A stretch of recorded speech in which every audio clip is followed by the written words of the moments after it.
இப்போ பல பேர் என்ன சுவாமி ஏதோ மகாபாரதம் பண்ணுவாருன்னு பார்த்தா இவருடைய மகாபாரதம் சொல்கிறார் போல இருக்கே, வியாசருடைய மகாபாரதம் சொல்லுவேளா மாட்டேளா அப்படிங்கிறதுக்கு பல எவிடன்சஸ் எடுத்து அவள் வந்து காமிச்சு கன்க்ளூட் பண்ண அனாஸ்ரமின்னு எடுக்கிறார் ராமானுஜர் அவரை பாஷ்யத்தில். எதுக்கு நான் இதை சொல்ல வந்தேன்னா, கர்ணன் ஒருத்தர்கிட்ட சொல்லிட்டு இருந்தேன், கர்ணனை பற்றி நம்ம இப்போ ஒரு டெவலப்மெண்ட் கொடுத்துருக்கோம். அது என்னன்னா, என் உயிர் தோழி கேளடி சேதியிலேருந்து உள்ளத்தில் நல்ல உள்ளம் உறங்காது என்பது. கர்ணன்னா எல்லாருக்கும் கண்ணெஞ்செல்லாம் வரும். சூப்பர் சிங்கர்லாம் பாடினா மாமிகளும் அழறா ஆற்றுல அவர் கர்ணன்லேருந்து பாடினா. அந்த மாதிரி கர்ணனுக்கு நம்ம ஒரு டெவலப்மெண்ட் கொடுத்துட்டோம். ஆனால் இதில் என்ன ஒரு கஷ்டம்னா, வியாசருடைய மகாபாரதத்தில் கர்ணனை ரொம்ப நல்லவனாகவே காமிக்கல, ரொம்ப பொறாம பிடிச்சவராக காமிச்சிருக்கார் வியாசர். இல்லையே சுவாமி பாவமாச்சே, பாவம் இல்லைங்கிறது வேற விஷயம். we should justify what the composer has in his mind. நமக்கு இஷ்டம் இருக்கலாம், பல பேர் சொல்லலாம் எனக்கு ராவணன் தான் பிடிக்கும், அது அவருடைய இஷ்டம். ஆனால் வால்மீகி எப்படி காண்பிச்சிருக்காருங்கிறது தான் நம்ம பார்க்கணுமே ஒழிய நம்ம வியாக்கியானம் இருக்கக்கூடாது. அதனால் பல இடங்களில் மகாபாரதத்தில் நிறைய விஷயங்கள் அடங்கியிருக்கு. அதுவும் நாளைக்கு நாளைக்கெலாம் நான் கருடோபாக்கியானம்னு சொல்லுவேன். முக்கியமாக வந்து கேளுங்கோ, அது கேட்டால் அவ்வளவு பலன் உண்டு. அதில் சில விஷயங்கள்லாம் கருட உபாக்கியானத்துலேருந்து எடுத்து சொல்லுவேன். அது கேட்டால் உங்களுக்கு மகாபாரதம் ரொம்ப பிடிச்சி போயிடும். சுவாமி இதெல்லாம் நீங்கள் பீட்டிகை இந்த இன்ட்ரடக்ஷன் கொடுக்கறதெல்லாம் நல்லா கொடுக்குறேன். எப்போ ஆரம்பிப்பேன்? இதோ ஆரம்பிச்சுடலாம். நாராயணம் நமஸ்கிருத்ய நரஞ்சைவ நரோத்தமம் தேவீம் சரஸ்வதீம் வியாசம் ததோ ஜயம் உதீரயேத். சுவாமி இதுக்கு என்ன பேர்? மகாபாரதம். சுவாமி மகாபாரதம் தான் பேரே வச்சிருக்காரு, அதுதான் இல்லை, ஜயான்னு பேர் இந்த காவியத்துக்கு. ததோ ஜயம் உதீரயேத், ஜயன்னு பேர். சுவாமி ஜயன் எதுக்கு பேர் வைக்கணும்? தமிழ்நாட்டிலேயாவது சொன்னால் உங்களுக்கு வந்து ஆதரவு கிடைக்கும். இங்கே கேரளாவில் உட்காந்து ஜெயன்னு சொன்னேன்னா என்ன கிடைக்கும் அப்படின்னு கேட்டால் என்ன கவனிங்க, கடபயாதி சங்கியா அப்படின்னு சம்ஸ்கிருதத்தில் ஒரு வழக்கம் உண்டு. அதாவது ஒவ்வொரு அக்ஷரமும், எவ்ரி லெட்டர் இந்த Sanskrit alphabet has a number which is associated. அப்படி தான் நம்ம பொதுவாகவே, நான் ஒரு வாட்டி சொல்லியிருக்கேன், ஞாபகம் இருக்கா இல்லையான்னு தெரியல, பல பெரியவாள்லாம் வந்திருக்கேன். ஸ்ரீராம ராம ராமே தீங்கிறதுலையும் ராங்கிறது 2, ப ப ப ப ம ம 5, ராம 2 5, 2 into 5 10, ஸ்ரீ ராம ராம ராம இதி 10 10 10, 10 power 3 1000. அதனால தான் சஹஸ்திரநாம தது துல்லியம் ராமநாமன்னு எடுக்கிறோம். அதில் ஒரு கணக்கு வச்சுன்னு தான் சொல்கிறார், ஒன்றுமே இல்லை. பிரம்மசூத்திரங்கள் விசிஷ்டாத்வைத கணக்குப்படி 545. எவ்வளவு பாதங்கள் இருக்குன்னு கேட்டேன்னா 4 அத்தியாயங்கள் சேர்த்து பிரம்மசூத்திரத்துக்கு வியாக்கியானம் பண்ணும்போது 156ங்கிற ஒரு கணக்கு சுவாமி ராமானுஜர் எடுக்கிறார். அதை தேசிகன் வந்து அதிகரண சாராவளின்னு ஒரு கிரந்தத்தில் எடுத்து சொல்லும்போது சௌத்ரி சங்கியா சுபாஷி அப்படின்னு எடுக்கிறார். சௌத்ரி சூத்திரங்கள், சங்கியா எண்ணிக்கை, சுபாஷி சுபம்னா என்ன? நல்லது. சுபாஷி இதை படிச்சேன்னா நல்லது நடக்கும் அப்படின்னு ஒரு அர்த்தமா. சங்கியா சுபாஷி, ஷ 5, ப 4, ஷ 5, சுபாஷி 545 சூத்திரங்கள்னு எடுக்கிறார். அதே மாதிரி சின்மயி 156 அத்தியாயங்கள்னு எடுக்கிறார். ஒன்றுமே இல்லை, நமக்கு தெரிஞ்ச நாராயணியம் கடைசி தசகம் கடைசி ஸ்லோகம், அஜ்ஞாத்வாதே மகத்வம் யதிஹ நிகதிதம் விஸ்வநாத க்ஷமேதாக ஸ்தோத்திரம் சைதது சஹஸ்ரோத்தரம் அதிகதரம் த்வத் பிரசாதாபிபூயாத் द्वेधा नारायणीयं श्रुतिषु च जनुषा स्तुत्यता वर्णनेन स्फीतं लीलावतारैः इहमिह कुरुतां आयुः ஆரோக்கிய சௌக்கியம் அப்படின்னு ஒரு 5 மணி நேரம் நம்ம பாராயணம் பண்ணி முடிக்கும்போது முடியுமான்னு தோணிடும். அந்த ஆயுஹு ஆரோக்கிய சௌக்கியம்னா பொதுவான அர்த்தம் என்ன? இதை நீங்கள் படிங்க, ஆயுசு நன்னா வளரும், சம்பாதிச்சதை விட நிறைய வருஷம். எங்கள் தாத்தா சொல்லுவார், பென்ஷன் தாண்டா நிறைய வருஷம் வாங்கியிருக்கேன் பர். ஆயுஹு ஆரோக்கிய, வருஷா வருஷம் இன்சூரன்ஸ் கட்டுறோமே சுவாமி, வேலையே வரமாட்டேங்கிறதேன்னு சொன்னால் அதுவும் கிட்டத்தட்ட நாராயணியம் படித்ததுனால தான் ஆயுஹு ஆரோக்கிய சௌக்கியம் முடிச்சுடுறாரா? அது மட்டும் அர்த்தம் இல்லை. ஆ யு ரா ரோ க சௌ கியம் 7 அக்ஷரங்கள் வருதா? அந்தந்த அக்ஷரங்களுக்கு கடப்பயாதி சங்கியால எண்ணிக்கை போட்டு multiply by units place, tens place, hundreds place, thousands place, 10,000s place, இப்படி நீங்கள் பண்ணேன்னா 17,10,348 ஒரு நம்பர் வரும். அதை நீங்கள் சாஃப்ட்வேரில் போட்டு பார்த்தா 27 நவம்பர் 1587 அப்படிங்கிற ஒரு டேட் வரும். அன்னைக்கு தான் குருவாயூர் ஏகாதசி அன்னைக்கு நான் இந்த ஒர்க்கை முடிச்சிருக்கேன்னு அந்த நம்பரை கோடிஃபை பண்ணுறார் பட்டதிரி. எதுக்கு நான் இது சொல்ல வந்தேன்னா, அந்த காலத்தில் இருந்த நம்ம மகான்கள்லாம் இப்போ நம்ம சொல்கிறோம் பாருங்க, இவன் வந்து சுவாமி மேத்ஸ் சரியாக வரல அதனால் ஆர்ட்ஸ் எடுத்துட்டான், இவனுக்கு அவ்வளவா ஹிஸ்ட்ரி ஜியாகிரஃபி லிட்ரேச்சர்லாம் பிடிக்காது, கணக்கு நன்னா பண்ணுவான், இன்ஜினியரிங் எடுத்துட்டான். அப்படின்னா அர்த்தம் என்னென்னா, ஏதாவது ஒன்று வந்தால் ஒன்று வராதுங்கிற அர்த்தம் நம்ம வச்சுக்கிறோம். ஆனால் நம்ம பெரியவாள்லாம் அப்படி இல்லை. கவிதை எழுதும்போது கவிதா சாமர்த்தியத்தோட கவியாக எழுதுவா, அதே கவிதையில் வர்ணிக்கும் போது ஒரு ஜியாகிரஃபி பர்சன் மாதிரி வர்ணிப்பா. பட்டதிரிகள் குட்டக்காச்சலேன்னு எடுக்கிறார். கூர்கு மலையை குட்டக்காச்சலம், அவர் எங்கே கூர்க்கு போயிருக்காரா, ஆனால் எவ்வளோ ஜியாகிரஃபி தெரிஞ்சிருக்கு பாருங்க. அதனால் பல ஃபீல்டுலேருந்து எடுத்து சொல்லுவா. அதில் ஒரு முக்கியமான விஷயம், வேதத்தை பிரபாஷணம் பண்ணுறதுனால அவள்லாம் கணபாட்டிகளாக இருந்ததுனால கணபாட்டிகளுக்கு முக்கியமே அந்த கணமாக இருக்கக்கூடிய நம்பர் தான். அதனால் இவள்லாம் பெரிய நம்பர் தியரியில் எக்ஸ்பர்ட்ஸ். எதுக்கு சுவாமி இத்தனையும் சொல்கிறேன்? அதில் தான் இந்த ஜெய அடங்கியிருக்கு. மகாபாரதத்தில் நீங்கள் கேட்ட வரைக்கும் எவ்வளவு பர்வாக்கள், இப்போ ராமாயணத்தில் எந்த காண்டம்? பாலகாண்டம், அயோத்தியா காண்டம், ஆரண்யா காண்டம், கிஷ்கிந்தா காண்டம், சுந்தர காண்டம், யுத்த காண்டம், உத்தர காண்டம், 7 காண்டங்கள். 7 காண்டங்களாக ஸ்ரீமத் ராமாயணத்தை வால்மீகி பிரித்து கொடுத்துருக்கார். பட்டதிரில் நாராயணியத்தில் எவ்வளவு தசகங்கள் எடுத்திருக்கார்? 100 தசகங்கள் எடுத்திருக்கார். வியாசர் மகாபாரதத்தில் 18 பர்வாக்கள் கொடுத்துருக்கார். ஆதி பர்வா, வனபர்வா, விராட்ட பர்வா அப்படின்னு 18 பர்வாக்கள். எவ்வளவு நம்பர்? 18. எவ்வளவு அத்தியாயங்கள் ஸ்ரீமத் பகவத்கீதையில் இருக்கு? 18. எவ்வளவு நாள் யுத்தம் நடந்தது? 18. இன்னொரு கணக்கு நான் அப்புறம் அக்ஷவினி வரும்போது சொல்கிறேன். எல்லாம் 18ல் வருதா? இப்போ கடப்பயாதி சங்கியால ஜயங்கிற இந்த காவியத்தோட பேரை பாருங்க. ஜ 8, ய 1, ய ர ல வ ல ய 1 தானே, 8 1ன்னு வருது. ஆனால் என்ன சுவாமி 81ன்னு வருதே? ஆனால் சம்ஸ்கிருதத்தில் ஒரு ரூல், வாமே ஆங்கவ், அங்கம் வந்து தானே, சங்கியா வந்து தானே, you have to count the reverse. 81 18 ஆகிடும். 18 தான் இந்த கிரந்தத்தில் இருக்கிறதுனால வியாசர் ஜெயங்கிற நாமத்தை இதுக்கு கொடுத்தார். இவ்வளவு விஷயம் பாரதத்தில் அடங்கியிருக்கு. இன்னொன்று நான் அக்ஷவினி சைன்யம் எடுக்கும்போது ஒரு விஷயம் சொல்லுவேன்.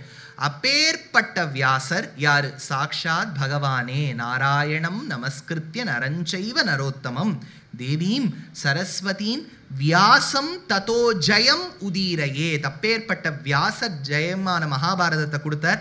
அதை வில்லிபுத்தூரார் எடுக்கிறார்.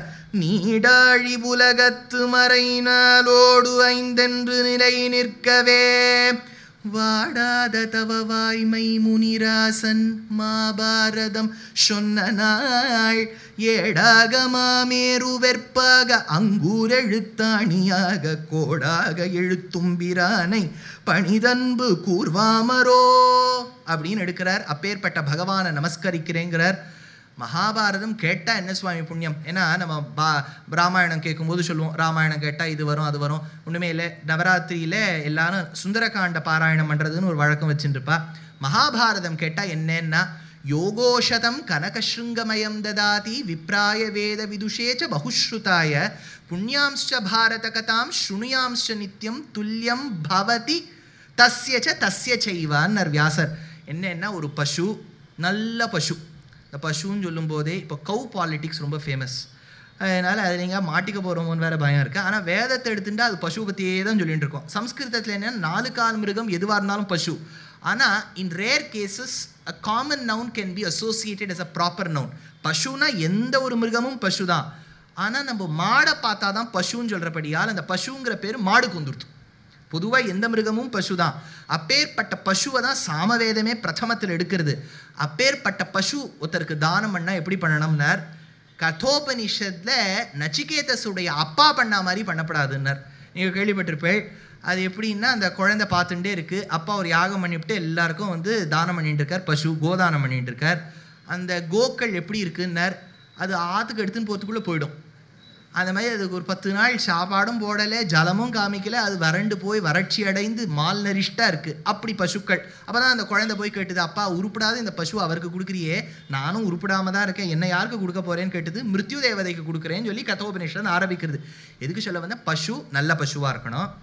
ரெண்டாவது இது ஒரு விஷயம், ட்ரிஷூருக்கு அடியேன் 2014 வரேன்.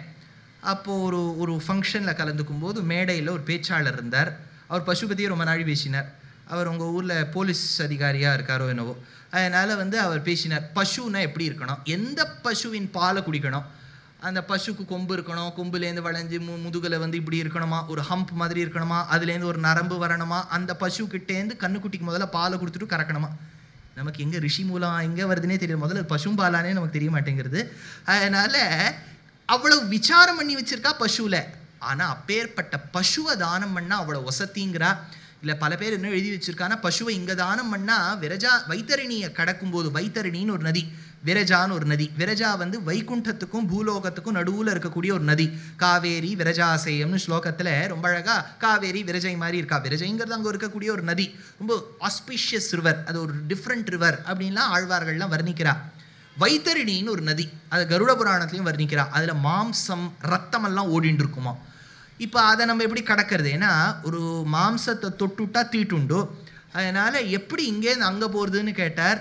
ஒரு பசுவை நம்ம இங்கே தானம் பண்ணால் அங்கே அது வருமா, அந்த பசு அது வாழை பிடிச்சின்னு அங்கே போயிடலான்னார். சுவாமி அங்கே இப்போல்லாம் தானம் பண்ணுறதுக்கு நம்ம ரெடி, யார் வாங்கிப்பா, ஒன்றுமே இல்லை. இப்போ யாரோ எனக்கு தானம் பண்ணுறான்னு வைங்களே, சுவாமி உங்கள் உபன்யாசத்தில் பசு தானம் பண்ணணும்னு சொன்னேன், ரொம்ப அப்படியே இன்றைக்கி ராத்திரியெல்லாம் தூக்கமே வரல, போய் பசு வாங்கிட்டு இப்போ நான் எங்கே வச்சுப்பேன், 18வது மாடியில் இருக்கேன், நம்ம இருக்கிறதுக்கே இடம் இல்லை, இதில் பசுவை கொண்டு எங்கே வச்சுக்க. அதனால் ஒன்றும். ரெண்டாவது ஒன்றுமே இல்லை, துவாதசி அன்னைக்கு அகத்திக்கீரை பசுக்கு போடுறது ஒரு வழக்கம். மெனக்கட்டு நான் பம்பாயில் வேலைக்கு போகும்போது வாங்கி கொடுப்பேன் அகத்திக்கீரை. பசு சாப்பிட மாட்டேங்கிறது, அது டயட்டை மாற்றி கொடுத்து. அது என்னென்னா அது சாப்பிட மாட்டேங்கிறது. அதனால் இதெல்லாம் நம்ம கேட்டால் போகிறோம்னு ஆகிடுறது. இப்போது ஒரு பசுக்கே இந்த பாடுன்னா 100 பசுக்கள், யோகோ சதம், 100 யோகோ சதம். எப்பேற்பட்ட பசுக்கள், நல்ல பசுக்கள்.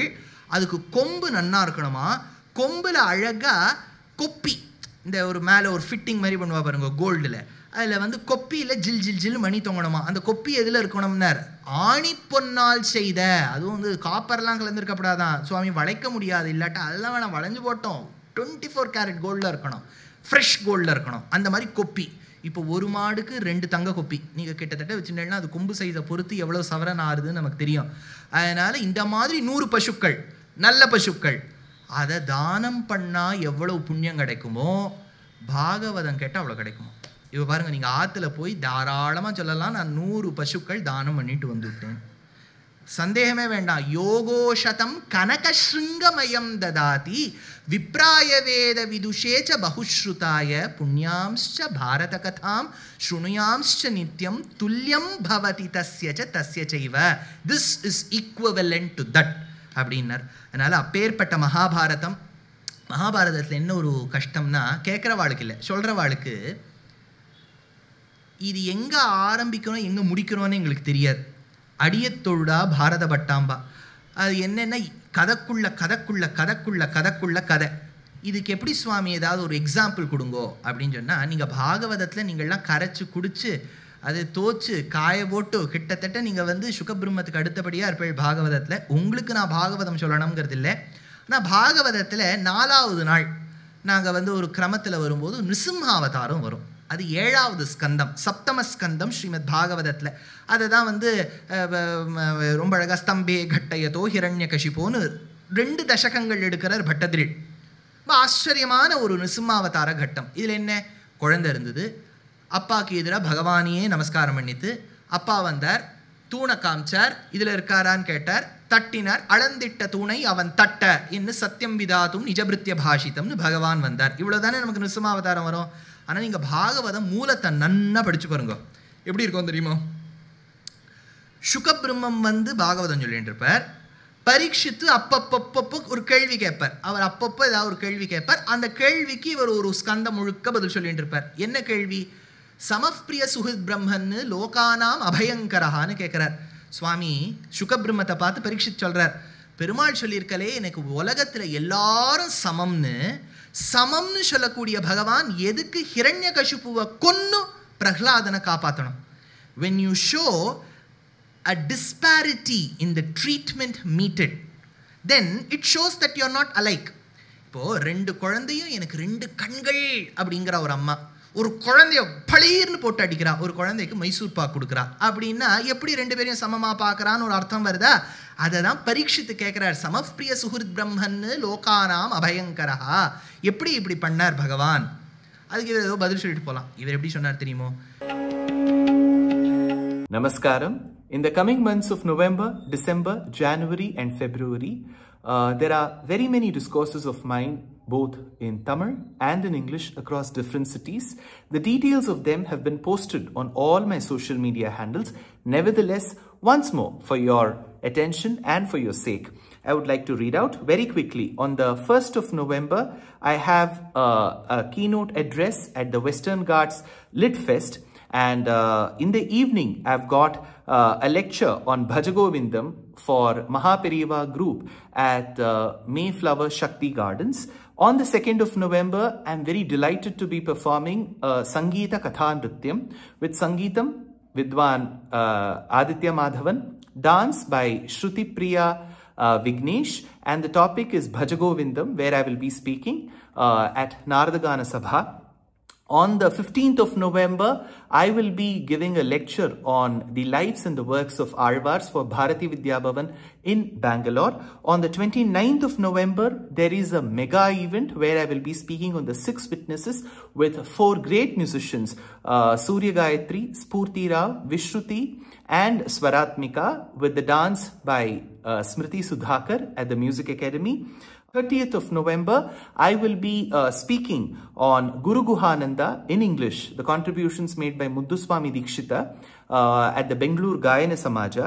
On the 5th of December at Hosur, Dasappa Kalyana Mantapam, I'll be talking on Bhajagovindam. On the 6th of December at Sri Yadugiri Yatiraja Matha in Malleshwaram, Bangalore on Sri Krishna Leela. On the 10th of December for Margari Maha Utsavam, the topic will be Pasurapadi Ramayanam with Anahita and Apurva. 11th of December at Bharati Vidya Bhavan, Ramanuja Charitram, a Harikatha with Anahita and Apurva. On the 12th of December, it's a closed door event for the Rotary Club of Madras East. 13th of December with Kiran and Nivi, it's a Harikatha on Kulashekar Alvar Vaibhavam at RK Convention Center in Mylapore. 14th of December, Shastra Satsang Vadapalani. Being the Narayaniyam day, it's a special lecture on Narayaniyam Enum Wonder. And 15th December at Sri Shankara Vidyashramam, conducted by Karnataka and Thiruvanmayur, it will be a Harikatha with Anahita and Apurva on Attigiri Varadar Vandar. And 16th of December at Bharatiya Vidya Bhavan for Karthik Fine Arts, it is Harikatha on Annamaya Charitram with Swaratmika. 17th of December at Shastra Satsang again, Vedanta Deshika Charitram Harikatha with Rangan Brothers from Melbourne. On the 18th of December at Bharat Kalachar, it's a Harikatha on Periyalvarum, Andalum with Rangan Brothers yet again at TP Road. 19th of December in the morning, Ramanuja Millennium Auditorium for Charsur Arts. We will be doing a Harikatha with Anahita and Apurva on Rama Bhaktiyum Vibhaktiyum. Followed by that, on the 19th of December at Karnataka Sangha School for Anusham Arts Academy, it will be a Harikatha on Ramanatakam of Arunachala Kavi with Swaratmika. And on the 20th of December in the morning for Parthasarathi Swami Sabha at Vidya Bharati Kalyana Mantapam, it will be Upanyasam on Shatpadiyum, Saptapadiyum. And 20th of December evening, Naradagana Sabha, it is a beautiful Harikatha on Nari Shakti, Stri Shakti with Anahita and Apurva. 21st of December in the morning for Sharanalayam, Mahaperiyava Sharanalayam in Nanganallur, there will be a lecture on Shatpadiyum and Saptapadiyum. In the afternoon, it is an interview at the Tamil Virtual Academy Auditorium at Koturpuram on the Alvars. And then on 21st of December evening at Shoringanallur at Umadri Mahal, it will be a topic called Kamban Yenum Ramabhaktan. The same topic, Kamban Yenum Ramabhaktan, I will be speaking on the 22nd of December at Tirunelveli for Nellai Sangeeta Sabha. 23rd of December at Shivakasi for Vairam Meera Convention Center. On the 24th of December for Setupati School in Madurai, the same topic. And on the 30th of December, tentatively I am to speak on the importance of Nutyattu Divyadesham on the Vaikuntha Ekadashi Eve for PGP Auditorium in Singapore. On the 31st of December, it is for Tamil Isai Mandram in Georgetown. I will be speaking on Tiruppugadil Ramayanam. And coming to the month of January, on the 17th of Jan, I will be speaking on Narayaniyam in Wonder for Shanmukhananda in Mumbai. On the 18th of December, it is our grand production called Agre Pashyami at the very same premises. On 1st of February, I am to participate and speak at the Jain University Summit in Kochi. And 13th of February, it will be a special lecture for Shivaratri for Odakattur Mutt, which will be organized by Ramakrishna Bhajana Sabha. On the 22nd of February, for the first time, I am going to be a part of Mayuram Bhajanotsavam in the very, very famous and very close to heart Mayavaram. So that is the program for now. I know it's too many programs. All this has been put in the form of poster. Please do participate wherever you can. Namaskar.